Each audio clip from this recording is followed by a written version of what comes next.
Hey, it's Alex Radcliffe from BoardGameCo, and today we are covering the Shivers. And no, I am totally not wearing the exact same shirt I wore yesterday. Rather, I'm just filming this video right after and forgot to change my shirt. It's actually funny, by the way, a little behind the scenes look, but when you start doing YouTube videos, your whole life changes in dramatically small but significant ways. Like sometimes I will have a few shirts just lying around the house so I can change shirt midday in case I'm doing 2 or 3 videos in one day, and I don't want you to think I'm wearing the same shirt 4 days in a row. Or sometimes I have to be conscious of the fact that if I filmed a video this day and then switch a shirt and then back to back, I may look like I'm wearing shirts 3 days in a row, when in reality it's all fun and games. And then sometimes I have to put on an old shirt in order to match the thumbnail for a picture I took. This is completely off topic. Timestamps down below so you can skip this nonsense about all the drama that goes involving with wearing different shirts just so you can do YouTube videos. But the point is, I forgot to change my shirt and I'm doing this video back to back. Well, that was interesting. I hope you enjoyed that. Anyways, I am Alex Radcliffe from BoardGameCo, and today we are taking a look at the Shivers. If you're new to this channel, I tend to look at Kickstarters through a lens of, does it make sense to back it now, or should you wait to get it at retail? Should you wait for the secondary market? There are so many games out there, and something magical about Kickstarter makes us spend more money on a game than we would if it were in the store. And so I want to see how much will it be in the store and should we back it now, which brings us to the Shivers. The Shivers is a much hyped game, gotten a lot of love, and it's easy to see why. This is a visually impressive game, and the problem with visually impressive games is they pull us in. They pull us in before we know anything about the gameplay. This is a board game that's a pop-up book. That is, I mean, I can't remember the last time I saw something so cool except for maybe Tang Garden and Everdell. And Tang Garden, I mean, I'm hearing more and more mixed reviews on Tang Garden, so that might have been a very, very pretty thing with mixed reviews. Versus Everdell freaking killed it. So, you know, sometimes you do have something that looks amazing, looks gorgeous, stands out on the table. I mean, that tree, you've seen that Everdell tree, it's amazing, it's gorgeous, and it is one of the highest rated games on BoardGameGeek. You know, it's the second highest family game, like within the top 50 all time. And I digress. The point is that pretty things pull us in, and we should be wary of pretty things, because would you be as interested in the Shivers if it didn't have a pop-up book? And if the answer to that is no, then the next question is, does the pop-up book add to the experience? Does it add to the gameplay you are getting from this? Or is it just a pretty gimmick? Because if it's just a pretty gimmick, go to the library, get yourself a pop-up book, have some fun, and then go play another board game. Or maybe it does add. Maybe it creates a unique and defining experience. And so with that, let's jump through this, but with a big and heavy disclaimer. And that big and heavy disclaimer is I am not the target audience for the Shivers, and so take my opinion of, when it comes to matters of taste in this game, take my opinion with a huge grain of salt. I am not the target audience. I am not an RPG player in the slightest. This game holds no interest for me whatsoever. But the question is, how much of that is my own personal preference and how much of that is aspects of the game, and I'll try to go into that as fairly as I possibly can. But this game is the first game being created by Andy Logan. It's being created because he wanted something that told a story. He wanted something that was easily accessible, something you can easily teach, easily jump straight into, and would be a great capturing experience that was something that would be fun to play. And sure enough, from having watched just a video myself, I mean, I know how to play this game already. I know how to jump straight into it as a moderator, just, you know, start reading through some basic stuff. You'd have to become a little prepped, don't get me wrong, but you'd have to be the DM effectively. But I already have a very good idea of how to play it from watching a fairly short video. This game is something you can jump straight into it. So what is the Shivers? What is the core of this experience? And ultimately, this is a role-playing game in which you'll have a DM, you'll have someone who's guiding the experience, and then you'll have the players who are effectively treating it half role-playing adventure, half, you know, escape room. So there's elements of RPG, there's elements of escape room, there's elements of pop-up, cool-looking story, and it's all super easy to jump into, and it's a narrative campaign that goes on across multiple episodes. If I recall correctly, the base pledge will come with 8 episodes, and there's a higher tier pledge level that will come with additional episodes, and then assuming it does well, there will be more episodes and expansion content down the road. As far as the length of those episodes, it will vary, but expect somewhere in the range of an hour per episode, so that's 8 hours of content in that base pledge. And in terms of replayability, the replayability is, I mean, it's an escape room to an extent, so once you've experienced it, that's it, it's over. But of course, you can pass it on to a friend, you can DM it for your friends instead, you can go from being someone who experienced the game to someone who can DM the game for the next person, so there is not replayability in the typical sense, but just like an unlock game, just like any escape room game, you can turn around, you reuse this, you can sell it, trade it. There are multiple ways to get your money back or to continuously get more value out of it once you are done playing it yourself. So that's a high-level overview of the game, RPG / role-playing experience. And the game is modular. You're going to have these pop-up rooms that clip together. As you go through the adventure, you might open the door to one room and you'll unlock another pop-up room. And they have this let me see if I can find it. They have this fascinating aspect. Part of what I mentioned about the game is that there's this escape room element. And so you can see these boards over here. Remember those boards? We'll come back to it with a little GIF over here if I can find it. Modularity, nope, not that one, here we go. So this is a fun little thing. You can see these little areas in the back of each tile where you can see aspects of the puzzle. You can look through them and you can get some sort of clue as to the adventure you're experiencing. And through a simple rotation of this thing that slides in the back, you can have multiple configurations all just prepped for the next story. So the next story, even though you're playing with some degree of the same modularity, there'll be unique custom elements that change the game to game.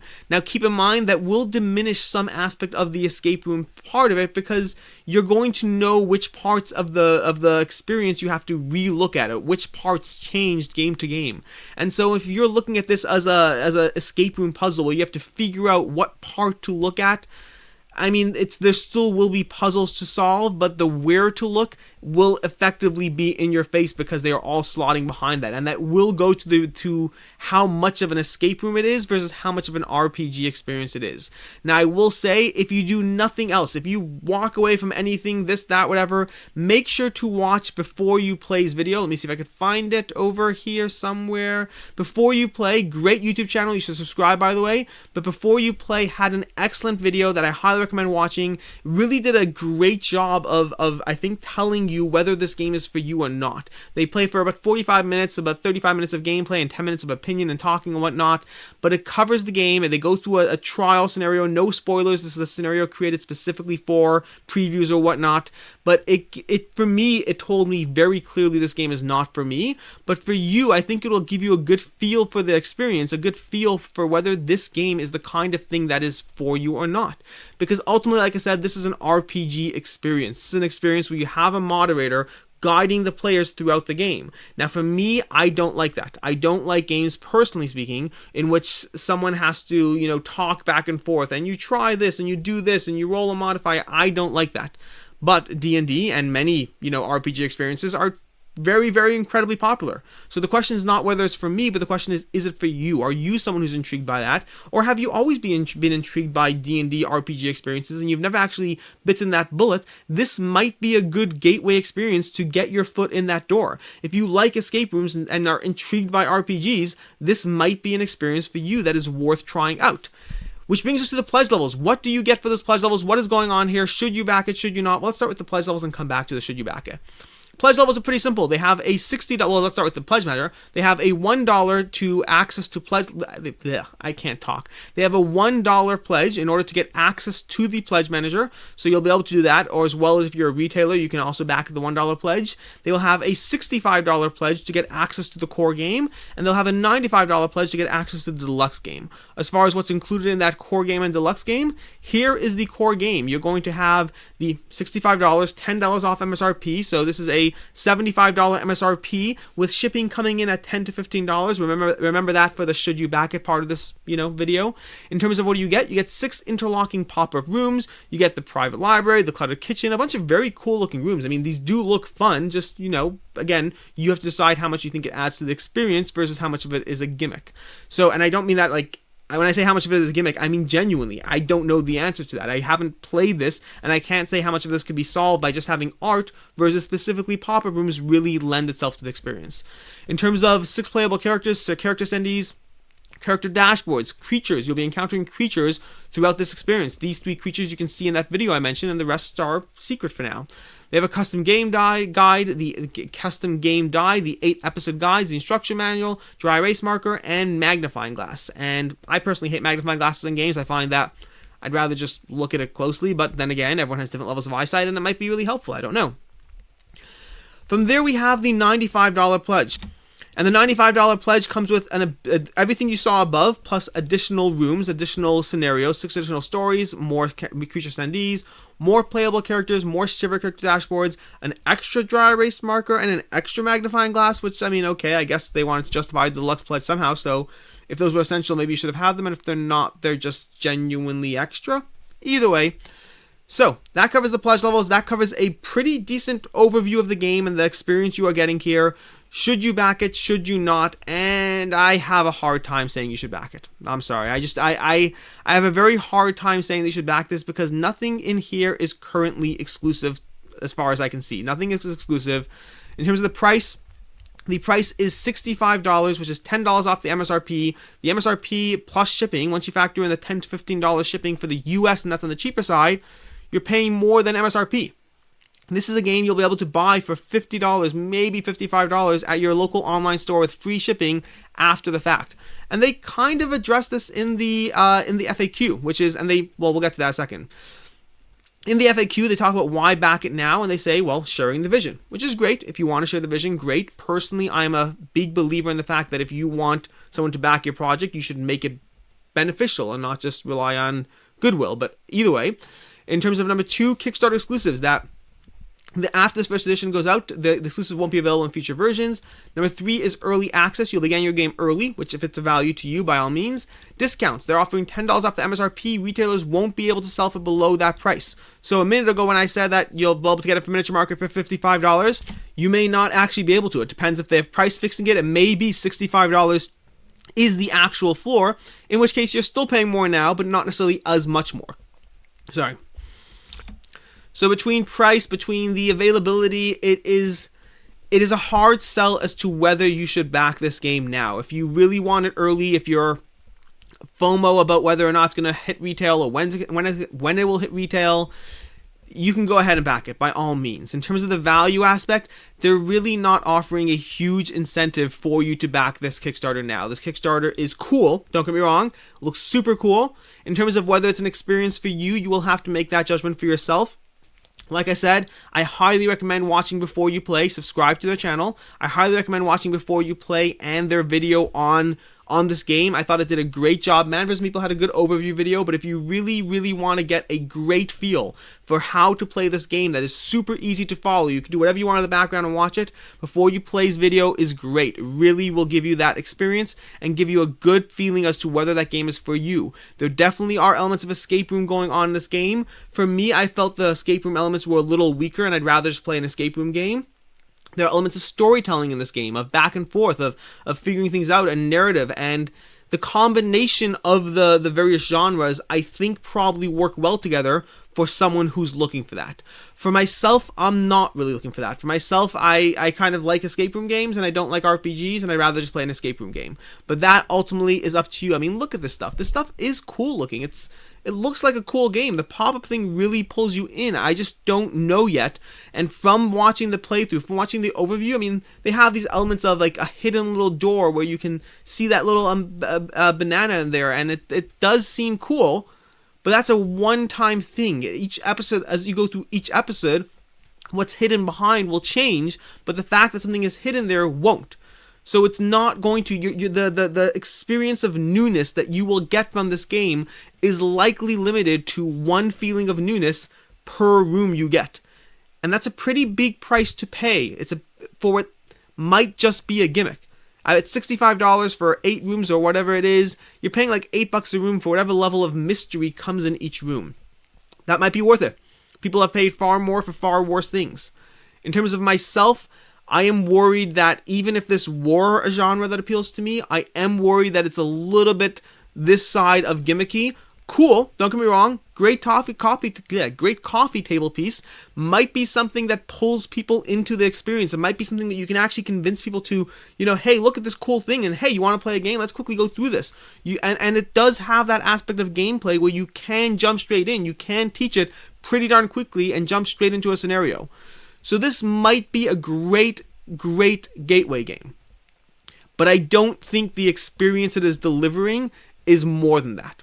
But again, I could be wrong. I am not the target audience for this type of game, like I've said multiple times already. So I hope you enjoyed this video. I hope you found it somewhat helpful. The value proposition here is a little on the weak side, not the worst, but also you have to ask yourself, and this is another thing I generally do ask myself, 3,100 people are backing this game because of the pop-up mechanism. I mean, a lot of people will want this game, a lot of people will get the game, play it, and whether because they're just not interested after 1 or 2 plays, or whether because they've played all the scenarios and it's ready to move on, there will be a huge secondary market dump on this game. This game will be available cheaper later in the secondary market. If you are interested in this game, if you are on the fence, these kinds of things, unless it blows us out of the water, unless it's truly, truly amazing, it's a game that will be available cheaper later. And on that note, by the way, something I forgot to mention, if you look at the testimonials are kind of weak. Not great. If you've watched my videos before, you know I like to talk about reading into the testimonials, how much of it is actually saying something incredible versus how much is just saying something nice. That's a clever design. It's kind of like a gaming console where you plug and play different games. That's nice. When it comes to cool components, you can't beat playing a pop-up. That's true. I think the idea of a pop-up modular board is kind of fun. I like to play that. True. I saw this at PAX. Let me know when it comes out because it's very interesting. These aren't testimonials. Not a single person said this game is good. Keep that in mind. Now, it may be they weren't the target audience. It may be that the people who think the game is amazing and incredible aren't the names you would recognize, and that might be true. But they just had 4 testimonials that said nothing about whether this is a good experience and only displayed interest in the concept of, here's another one. This game is kind of like an RPG meets pop-ups. That's amazing. Not a single testimonial is saying this game is good. This was a good experience. I enjoyed playing it. This was something memorable. None of them, no one's saying that.